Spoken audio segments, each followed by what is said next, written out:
मेरे प्यारे बच्चों, अब तुम बड़े हो गए हो। अब आपको जिंदगी गुजारने के सारे सिद्धांत सीखने होंगे। आपको अच्छे और बुरे का फर्क पता होना चाहिए। जिंदगी में हमें कभी आसानियां मिलती हैं और कभी मुश्किलात का सामना करना पड़ता है। जब हमारी जिंदगी बहुत आसानी से गुजर रही हो तो हमें मुश्किल समय का भी सोचना चाहिए, क्योंकि समय बदलते देर नहीं लगती। अगर हम अच्छे समय में मुश्किल समय की तैयारी करके रखेंगे तो कभी नाकाम नहीं होंगे। और हाँ, मेहनत से कभी ना ही शर्म महसूस करना और ना ही घबराना। जो मजा मेहनत करके खाने में आता है वो कभी काहिल बनकर नहीं आ सकता।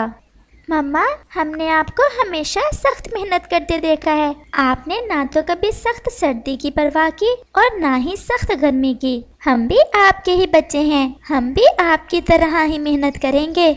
मीनू चिड़िया अपने बच्चों के साथ बहुत अच्छा जीवन बिता रही थी। उसने हमेशा ही सख्त मेहनत की थी और वो चाहती थी कि उसके बच्चे भी ऐसे ही जीवन गुजारें। अब वो अपने बच्चों को ये सब सिखा रही थी। मीनू के दो बेटे जुज्जू और बबलू थे। जुज्जू तो अपनी माँ की तरह मेहनती था, जबकि बबलू थोड़ा सुस्त था। मीनू बबलू की वजह से थोड़ा परेशान थी, क्योंकि जितनी मुश्किलात का सामना मीनू ने अपने जीवन में किया था, अगर वो बहादुरी से मुकाबला ना करती तो शायद ना खुद जिंदा बचती और ना ही अपने बच्चों को पाल सकती थी।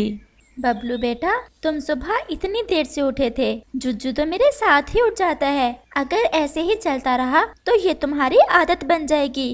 मम्मा, कल से जल्दी उठने की कोशिश करूँगा। कोशिश नहीं, तुम्हें जल्दी उठना होगा। कल से तुम्हें अपना दाना खुद ही ढूंढ कर लाना होगा। मैं हमेशा तुम्हारे साथ नहीं रहूंगी। मम्मा प्लीज ऐसा मत कहा करें, हम आपके बिना नहीं रह सकते। कल से आप दाना लाने नहीं जाएंगी। मैं और जुज्जू आपके लिए भी दाना लाया करेंगे। नहीं बेटा, जब तक सांसें हैं मैं बैठ नहीं सकती। अगर बैठ गई तो शायद मैं ज्यादा जी ना पाऊँ। मम्मा, आप हमेशा ही ऐसे कहती हैं। लगता है आप हमसे कुछ छुपा रही हैं। नहीं बेटा, मैं तुमसे कुछ नहीं छुपा रही, बल्कि आज मैं तुम्हें बताती हूँ अपने जीवन के बारे में। शायद तुम उससे कुछ सीख सको। हाँ मम्मा, जरूर, आप हमें बताएं। बेटा, ये उस समय की बात है जब तुम अभी पैदा ही हुए थे। हमारा जीवन बहुत अच्छे से गुजर रहा था। तुम्हारे पापा सारा दिन मेहनत करके हमारे लिए दाना लाते और मैं तुम्हारा ख्याल रखती। जीवन में हर तरफ खुशियां ही खुशियां थीं। ऐसे लगता था कि हमारे जीवन में कभी कोई दुख नहीं आ सकता। लेकिन वो खुशियां शायद ज्यादा अरसे के लिए नहीं थीं। एक दिन मैं तुम दोनों को सुलाकर तुम्हारे पापा का इंतजार कर रही थी। आज पता नहीं जुज्जू के पापा अभी तक क्यों नहीं आए। मेरा मन भी बहुत घबरा रहा है। भगवान करे सब ठीक हो। मैं ऐसे ही सोचों में गुम बैठी थी कि कौवा आ जाता है। मीनू बहन, तुम्हारे लिए एक बुरी खबर है। क्या हुआ कौवे भैया, जल्दी बताएं। मेरा दिल पहले ही बहुत घबरा रहा है। मीनू, तुम्हें हौसले से काम लेना होगा। हम आज शाम को दाना लेकर जब आ रहे थे तो जुजू के पापा को अचानक गोली आकर लगी। जंगल में शिकारी आए हुए थे, हमें पता ही नहीं चला। ये आप क्या कह रहे हैं? ऐसा नहीं हो सकता। मैं उनके बिना कैसे जिंदा रह पाऊंगी? और फिर कौवा मुझे तसल्ली देकर चला जाता है। वो सारी रात मेरे लिए क़यामत से कम नहीं थी, लेकिन मरने वालों के साथ मरा नहीं जाता। ऐसे ही समय गुजरता रहा। फिर कुछ दिनों से मेरी तबीयत ठीक नहीं थी। मीनू बहन, तुम दिन ब दिन कमजोर होती जा रही हो। तुम्हें अपना ख्याल रखना चाहिए। तुम तोते के पास जाओ, वो तुम्हें जरूर कोई अच्छी दवा देगा। तुम्हें बच्चों की खातिर खुद का ध्यान रखना होगा। हाँ कबूतर भैया, आप ठीक कह रहे हैं। अब मेरे जीवन का उद्देश्य मेरे बच्चे ही हैं। इनका मेरे सिवा कोई नहीं है। मैं इनके लिए अपना ख्याल रखूंगी। और फिर मैं तोते की तरफ चली गई। मीनू, तुम तो बहुत कमजोर लग रही हो। यहाँ तक मेरा ख्याल है अब तुम्हें ज्यादा काम नहीं करना चाहिए। जो तुम्हारी हालत है इससे तुम्हारी जान भी जा सकती है। लेकिन तोते भैया, मेरे दो छोटे बच्चे हैं जो अभी तक उड़ भी नहीं सकते। मेरे सिवा उनको कोई भी दाना लाकर देने वाला नहीं है। प्लीज आप ऐसा ना कहें। कोई तो दवा होगी आपके पास। मीनू बहन, मैं तुम्हें अंधेरे में नहीं रख सकता। मेरे पास इसका कोई इलाज नहीं है। जो सच है मैंने तुम्हें बता दिया।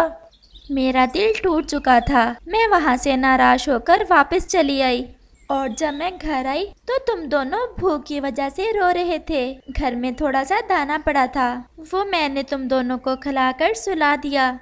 आज तो मैंने इनको दाना खिला दिया, लेकिन कल क्या होगा? वो सारी रात मैं जागती रही और मुझे पता ही ना चला कब सुबह हो गई। उस नई सुबह में मैंने अपने अंदर नई हिम्मत पैदा की तुम दोनों के लिए और मैं दाने की तलाश में चली गई।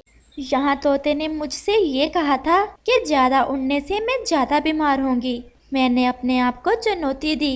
मैं पहले से भी ज़्यादा दूर गई और मैं दाना ढूंढकर घर वापस आ गई। ये लो मेरे बच्चों, मैं आ गई और फिर मैंने तुम दोनों को दाना खिलाकर सुला दिया। उस रात मुझे तकलीफ तो थोड़ी ज़्यादा थी, लेकिन तुम दोनों को सोता देखकर मेरी सारी तकलीफ दूर हो गई थी। अगली सुबह मैंने फिर अपने अंदर हिम्मत पैदा की और भोजन की खोज में निकल पड़ी। उस दिन मैंने पहले दिन से भी ज़्यादा सफ़र किया और तुम्हारे लिए दाना ढूंढ कर लाई। फिर ऐसे ही कई दिन और रातें गुजर जाती हैं। यहाँ पर तोते ने मुझसे ये कहा था कि मैं ज़्यादा जी नहीं पाऊंगी। मैंने अपने आप को पहले से ज़्यादा बेहतर और स्वस्थ महसूस किया। मेरी हिम्मत देखकर तोता भी हैरान हो गया था। मीनू बहन, तुमने तो नामुमकिन को मुमकिन कर दिया है। सच में तुम बहुत बहादुर हो। तुम्हारी जगह कोई और पक्षी होता तो शायद अपनी बीमारी का सुनकर एक दिन भी घर से बाहर ना निकलता। तुम ना सिर्फ घर से बाहर निकली बल्कि पहले से भी ज्यादा मेहनत की। मेरे पास तो शब्द नहीं है कि कैसे तुम्हारी परिभाषा करूं। मम्मा, आपने ये सब कैसे किया? हालांकि तोते अंकल ने आपको कह दिया था कि अगर तुम ज्यादा उड़ी तो ज्यादा जल्दी खत्म हो जाओगी। नहीं बेटा, अगर मैं तोते की बात मानकर घर में बैठ जाती तो शायद अब तुम्हारे साथ ना होती। ऊपर वाला भी हमारी मदद उस समय तक नहीं करता जब तक हम अपनी मदद आप नहीं करते। ये सब सुनकर जूजू और बबलू की आंखों में आंसू आ जाते हैं और वो दोनों गर्व महसूस करते हैं कि वो इतनी बहादुर माँ के बेटे हैं।